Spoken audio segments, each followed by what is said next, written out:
আজকে রান্না করব মিষ্টি কুমড়ো দিয়ে পাঙাশ মাছ। মিষ্টি কুমড়ো এমন একটা সবজি যে সবজি দিয়ে আপনি যাই রান্না করবেন না কেন অনেক মজা লাগবে।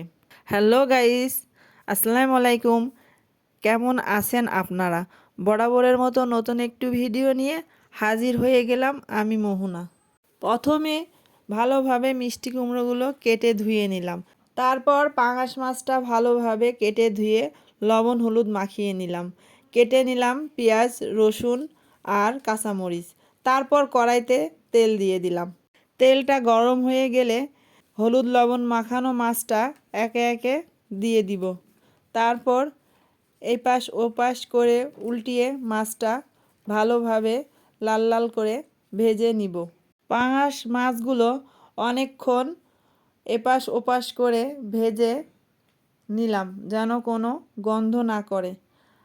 আর পাঙাশ মাছটা এই যে ভাজা হয়ে গেছে, লাল লাল হয়ে গেছে। আমাদের বাসায় মাছটা অনেকক্ষণ ভাজতে হয়, কারণ আমাদের বাসার মানুষ মাছটা একটু বেশি করে ভেজে রান্না করলেই পছন্দ করে।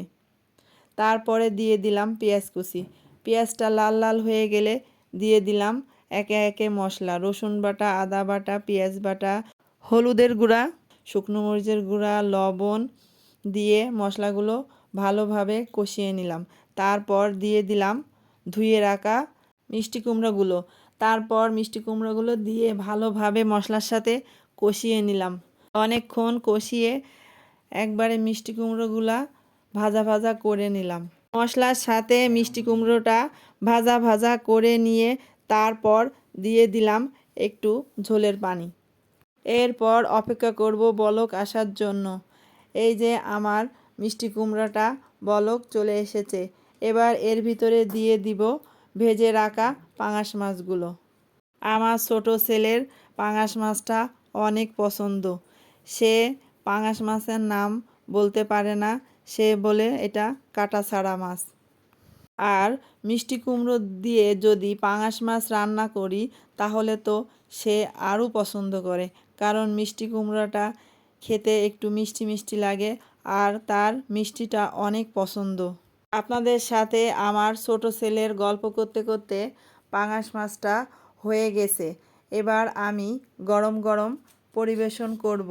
পাঙাশ মাছ আর মিষ্টি কুমড়ো দিয়ে রান্না করে খেয়ে দেখবেন, অনেক ভালো লাগবে। আর খাওয়ার পরে কমেন্টে অবশ্যই জানাবেন। আর আমার ছোট ছেলে গরম গরম পাঙাশ মাছ দিয়ে ভাত খাচ্ছে। আজকে ভিডিওটা এই পর্যন্ত। আল্লাহ হাফেজ।